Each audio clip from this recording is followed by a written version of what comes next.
Good morning students. आज के इस वीडियो में हम अध्ययन करेंगे आय क्या होती है। आय भी बोलते हैं उसको, आगम भी बोलते हैं, कई बार उसे राजस्व भी बोला जाता है और इंग्लिश में उसे कहा जाता है रेवेन्यू। रेवेन्यू होता क्या है? रेवेन्यू कितने प्रकार का होता है? एक उत्पादक जो होता है उसका मुख्य जो उद्देश्य होता है वो लाभ को अधिकतम करना होता है। लाभ को अधिकतम वो कब कब कर सकता है? जब अपनी अपनी आय को बढ़ाए, अपने रेवेन्यू को बढ़ाए। तो वो रेवेन्यू होता क्या है? तो हम बात करते हैं आगम शब्द का तात्पर्य किसी फर्म या किसी उद्योग द्वारा विभिन्न कीमतों पर माल की बिक्री के माध्यम से प्राप्त आय से है।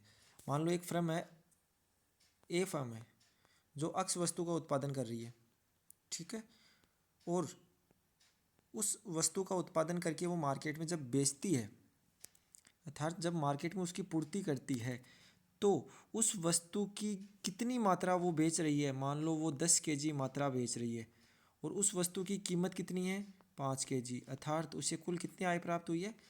50। यही क्या होती है? आगम या आय कहलाती है।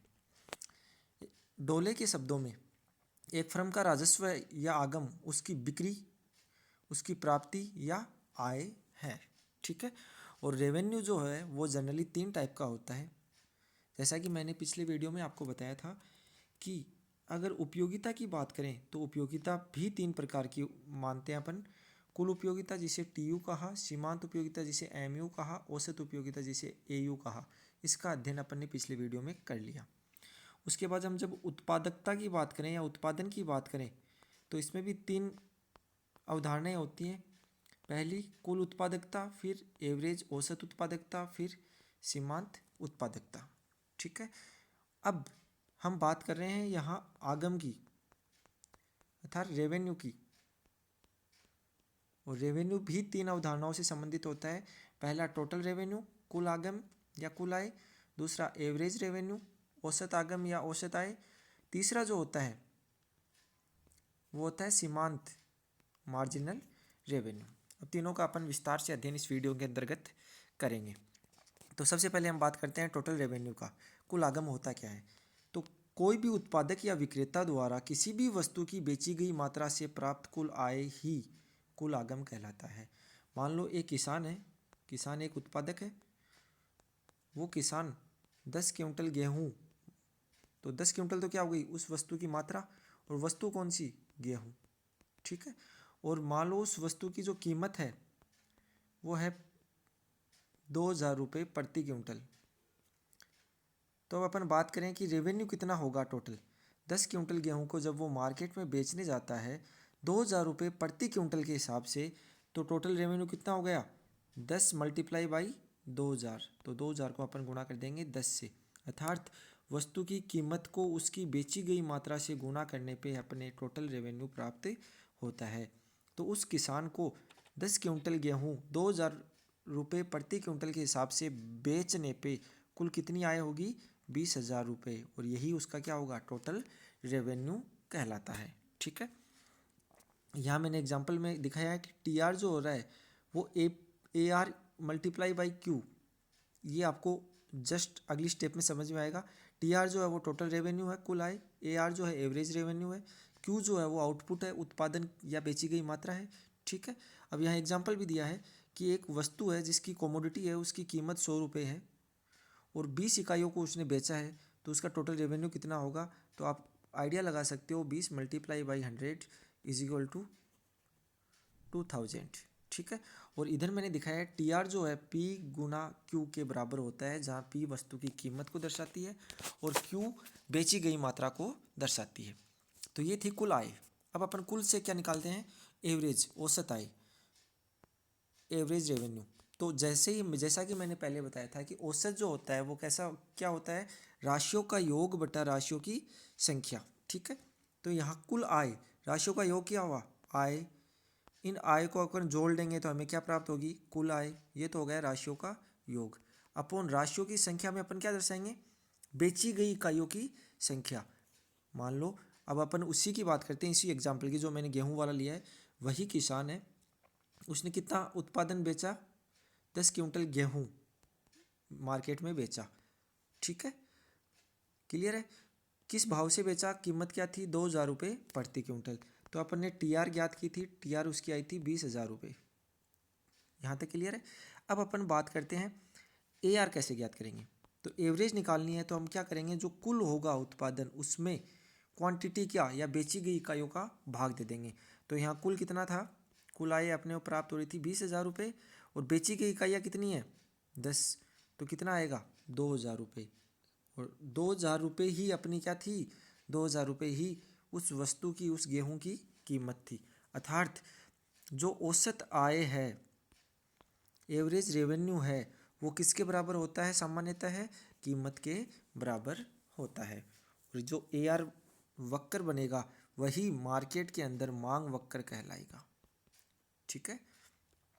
तो यहाँ देखना, कुल आगम को वस्तु की बेची गई मात्रा से विभाजित करने पर औसत आगम प्राप्त होता है। यहाँ एवरेज रेवेन्यू का नाम लिया है कि average revenue is equal to total revenue upon Q. अब देखो, मैंने पिछली स्लाइड में मैंने दिखाया था कि TR जो है इसको अपन वज्र गुणा कर सकते हैं, AR मल्टीप्लाई बाई क्यू, ये होता है। ठीक है। AR को अपन क्या लिख सकते हैं, कीमत भी लिख सकते हैं। तो TR क्या हो गया, P इंटू क्यू। ठीक है। यहाँ AR एवरेज रेवेन्यू है, TR टोटल रेवेन्यू को बता रहा है, Q आउटपुट को दर्शा रहा है, आउटपुट वह आउटपुट जिसे वो बेच रहा है। According to McDon, average revenue is the per unit revenue received from the sale of 1 unit of commodity. अर्थात कहने का मतलब क्या हुआ, 1 यूनिट कमोडिटी की बेचने पे उसे जो आय प्राप्त होती है उसे टोटल रेवेन्यू कहते हैं। क्यों, क्योंकि AR जो होती है वो होती है TR अपॉन क्यू, और TR को अपन लिखते हैं P into Q upon Q. ठीक है। क्यू से क्यू कट गया, अर्थात कहने का मतलब किसके बराबर उससे प्राप्त होगी, एक इकाई बेचने पे जो आय प्राप्त होती है, अर्थात उस वस्तु की जो कीमत होती है वही उसकी क्या होती है, एवरेज रेवेन्यू होता है। ठीक है। यहाँ मैंने फॉर्मूला लिखा है, AR जो है वो TR अपॉन क्यू के बराबर होता है।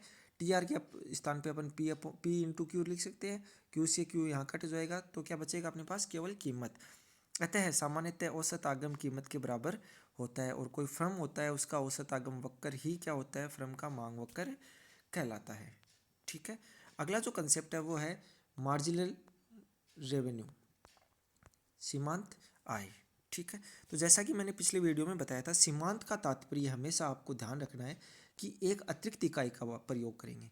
अगर अपन सीमांत उपयोगिता का बात कर रहे थे तो अपन कहेंगे कि वह उपभोक्ता एक अतिरिक्त इकाई वस्तु का उपभोग करेगा तो कुल उपयोगिता में जो परिवर्तन होगा वो सीमांत उपयोगिता होगा।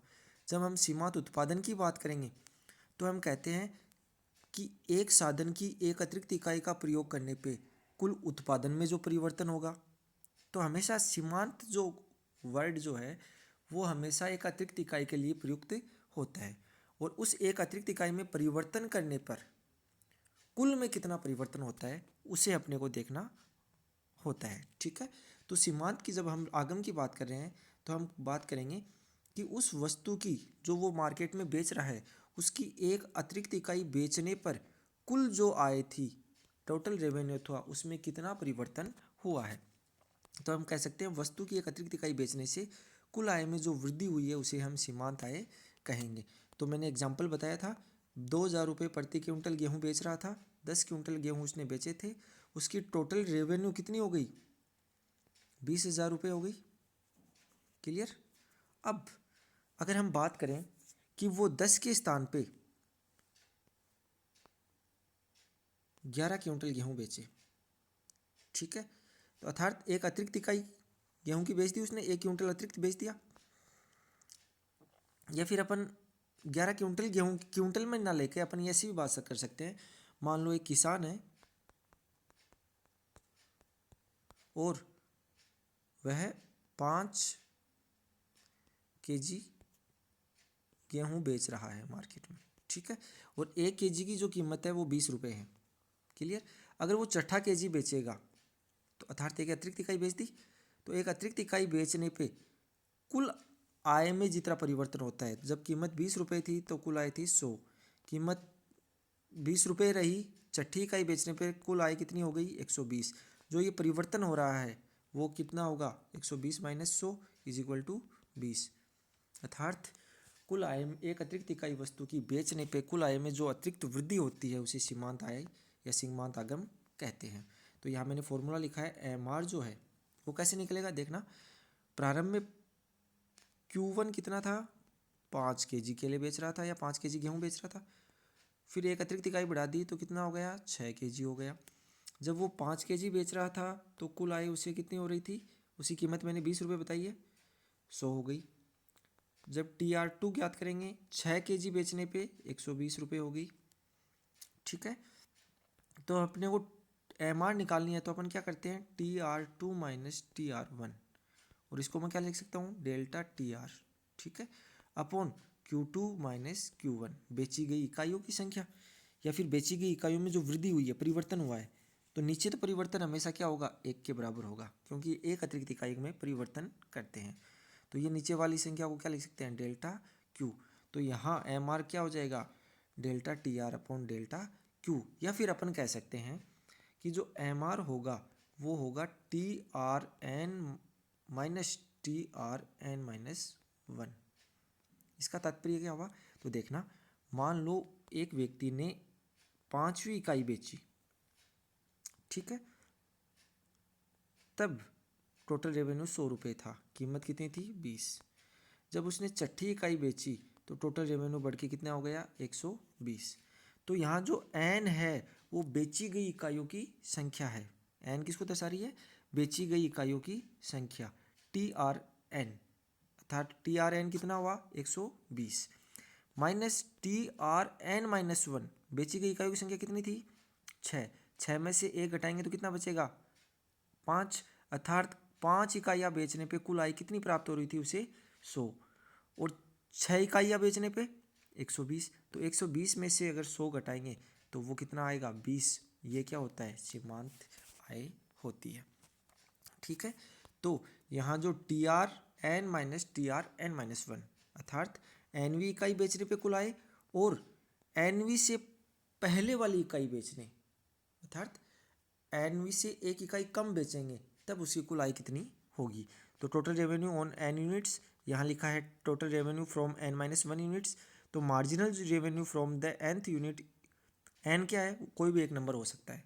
मान लो अपने को कहे कि 8वीं इकाई बेचने पे कुल आय कितनी होगी या सीमांत आय कितनी होगी, तो हम क्या करेंगे TR एट 8वीं इकाई बेचने पे कुल आय माइनस TR7 N माइनस 1 7वीं इकाई बेचने से कुल आय, उन दोनों के अंतर को हम क्या कहेंगे सीमांत आय कहेंगे। तो यहाँ मैंने अलग से लिखा है MR is equal to TRN minus TR minus 1। It can also be defined as the change in total revenue consequent upon a change in goods sold, अर्थात कुल आय में जो परिवर्तन होता है और कुल बेची गई इकाइयों में जितना परिवर्तन होता है उसको अगर भाग दे देंगे तो हमें क्या प्राप्त होगा सीमांत आय प्राप्त होगी। अब अपन ने पिछले वीडियो में लागत के बारे में पढ़ लिया था, और जब लागत के बारे में पढ़ा था तो अपने पास 3 धारणा आई थी TC कुल लागत कितनी होती है, सीमांत लागत कितनी होती है और औसत लागत कितनी होती है। ये अल्पकालीन लागतों के बारे में अपन ने पिछले वीडियो में अध्ययन कर लिया था। अब अपन ने आगम के बारे में अध्ययन भी कर लिया है कि आगम भी TR AR और MR। ठीक है, लागत जो कॉस्ट लग रही थी उसके बारे में, रेवेन्यू जो आय प्राप्त हो रही है उसके बारे में अध्ययन हम कर चुके हैं।